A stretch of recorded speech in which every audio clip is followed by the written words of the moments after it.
Bismillahirrahmanirrahim. Ya, mulai. Bismillahirrahmanirrahim. Perkenalkan, kami dari kelompok satu. Kami akan menjelaskan cryptocurrency yang kami pilih yaitu Bitcoin. Yang pertama ada saya, Anand Rizky Duto Pamungkas. Lalu ada saya, Penggita Pratama. Dan ada saya Ahmad Faisal Raj. Yes. Oke. Nah, yang akan kita bahas yaitu sejarah dari Bitcoin, bagaimana cara kerja Bitcoin, simulasi, dan bagaimana cara menggunakan Bitcoin, dan juga efek dan implementasi dari penggunaan Bitcoin. Yang pertama ada sejarah dari Bitcoin. Oke, Akan disampaikan oleh teman saya, Siraj. yang pertama ada sejarah dari Bitcoin. Sejarah dari Bitcoin ini dimulai dari sebuah paper yang diterbitkan oleh Satoshi Nakamoto, yang mana belakangan diketahui bukan nama asli. Paper ini diterbitkan pada tahun 2008 dengan judul Bitcoin, a Peer-to-Peer Electronic Cash System. Paper ini dibagikan melalui sebuah mailing list kriptografi. Lalu, paper ini sendiri menjelaskan bagaimana sebuah skema peer-to-peer network yang dapat menciptakan sebuah sistem transaksi elektronik yang tidak mengandalkan sebuah lembaga keuangan tersentralisasi seperti misal bank sentral, yang mana merupakan lembaga yang umumnya menjadi pusat dari transaksi keuangan pada saat ini.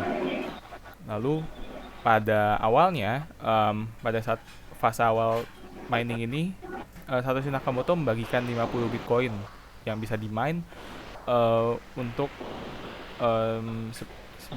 sebagai koin awal yang dibagikan.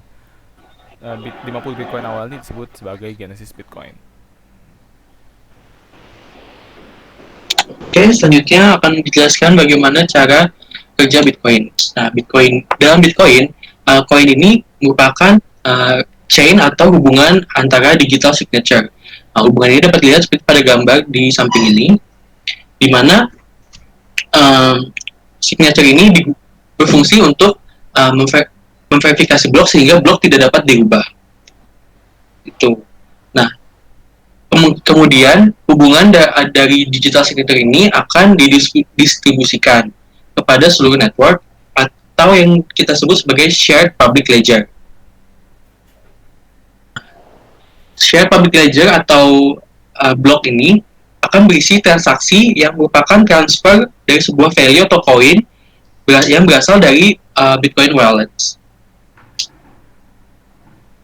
Nah, Bitcoin wallet sendiri itu merupakan tempat kita untuk menyimpan Bitcoin yang kita miliki dan juga private key.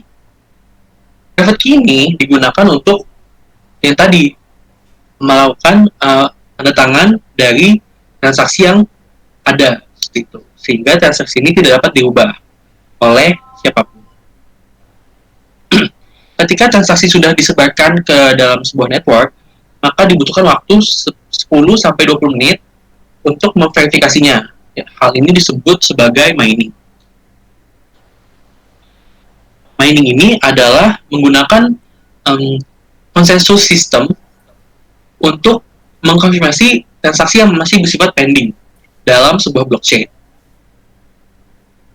Untuk melakukan mining, diperlukan menyelesaikan algoritma kriptografi yang sangat rumit, sehingga ketika sudah dapat diselesaikan, kita dapat masuk ke dalam jaringan tertentu. Nah, bagaimana sebuah transaksi dapat berjalan pada sebuah blockchain network? Pada Bitcoin begini runtutannya. Yang pertama yaitu transaksi yang baru akan di-broadcast ke semua node yang ada. Lalu setiap node akan mendapatkan transaksi tersebut ke dalam sebuah blok.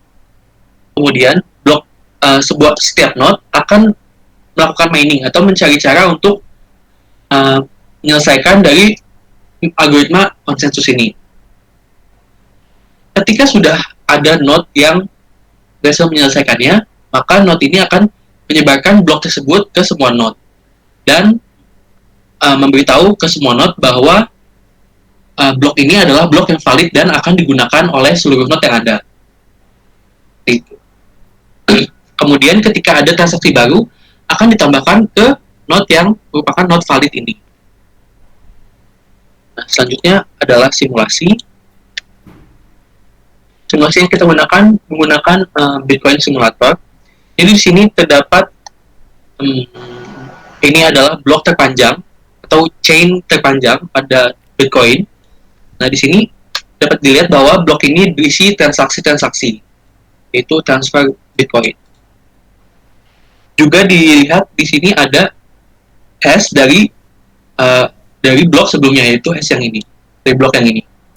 Yang hash dari blok sebelumnya akan digunakan untuk menandatangani blok selanjutnya. Begitupun seterusnya.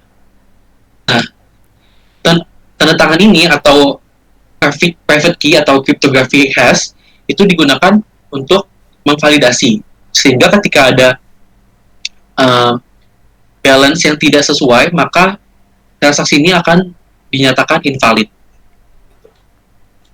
Lalu di sini juga kita dapat melihat mining, yaitu di sini kita mencoba menyelesaikan algoritma yang ada agar kita dapat masuk ke dalam blok tersebut. Di sini kita masuk ke blok yang paling terakhir. Dan juga dapat melakukan verifikasi, yaitu verifikasi blok terhadap transaksi yang dilakukan oleh orang lain, oleh node lain. Di Dillon, mengirimkan ke Dillon, kita dapat melakukan verifikasi terhadap transaksi ini.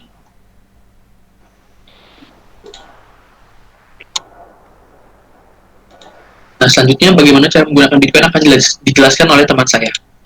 Oke, terima kasih Duto. Lanjut ke cara menggunakan Bitcoin. Cara menggunakan Bitcoin itu terbagi menjadi 2 kategori, use dan accept. Use atau menggunakan cara-cara seperti berikut. Pertama, menginformasikan kepada diri kita sendiri bahwa kita akan menggunakan Bitcoin tersebut. Bisa berupa verifikasi atau lain sebagainya. Lalu kita memilih wallet kita, wallet digital kita yang mana akan digunakan. Lalu kita akan mengambil Bitcoin kita, get Bitcoin dari wallet tersebut. Berapa jumlahnya tergantung kita. Dan terakhir kita spend Bitcoin tersebut. Kita gunakan Bitcoin dan Bitcoin itu ya sudah hilang, ditukar dengan barang apapun yang kita beli. Harus diingat pada fase get Bitcoin ini kurang lebih bisa dilakukan di mana saja. Namun ketika kita menggunakan Bitcoin tersebut untuk menukarkan dengan barang asli atau barang akses lainnya, di beberapa negara masih tergolong ilegal. Namun jadi tidak di semua negara bisa dilakukan, namun pada umumnya di negara-negara besar seperti Amerika dan Australia sudah bisa dilakukan. Lalu accept. Ketika kita menerima Bitcoin itu langkah-langkahnya pertama sama inform yourself, menginformasikan pada diri kita sendiri bahwa kita akan menerima Bitcoin baik dari segi autentikasi dan verifikasi. Kedua, kita memproses payment, proses pembayarannya. Saat Bitcoin itu akan dikirim ke kita akan menerimanya. Lalu ketiga, accounting dan taxes, menghitung berapa jumlah pajaknya dan accounting dari Bitcoin tersebut. Dan terakhir, mendapatkan visibility. Visibility di sini adalah kejelasan dari Bitcoin tersebut, asin siapa minernya, dari mana asalnya, blok sebelumnya dan lain-lain sebagainya. Oke, selanjutnya. Lanjut ke efek dan implementasi dari Bitcoin. Di sini dijadikan satu dan cakupannya itu adalah 2, global ekonomi dan industri. Secara global ekonomi, Bitcoin itu sekarang masih memimpin dari segi value dibandingkan dengan Bitcoin lain. Di mana Bitcoin sekarang itu value-nya sekitar 54.000 US dollar di posisi pertama. Posisi kedua itu ada Ethereum.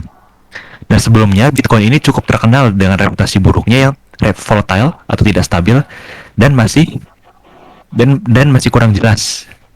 Namun sekarang makin banyak industri baik swasta maupun baik swasta, mostly swasta sih ya sebenarnya, yang sudah mulai menginvestasi di Bitcoin. Bitcoin ini sekarang di beberapa negara sudah digunakan sebagai mata uang yang legal dan bisa bertukar barang secara langsung. Lalu dari segi industri, ada berbagai industri yang sudah menerima Bitcoin sebagai jenis pembayaran online. Lalu Bitcoin juga sekarang diakui sebagai nilai trading yang valid di beragam level industri. Boleh lanjut. Nah, mungkin sekian dari kelompok kami. Berikut ada referensi yang kami gunakan untuk menyusun PowerPoint ini. Kurang lebihnya mohon maaf. Mungkin ada yang ditambahkan dari kelompok lain, dari member lain? Sudah cukup, terima kasih. Oke, baik. Terima kasih, kurang lebih mohon maaf. Terima kasih. Wassalamualaikum warahmatullahi wabarakatuh. Waalaikumsalam. Waalaikumsalam warahmatullahi wabarakatuh. Waalaikumsalam warahmatullahi wabarakatuh.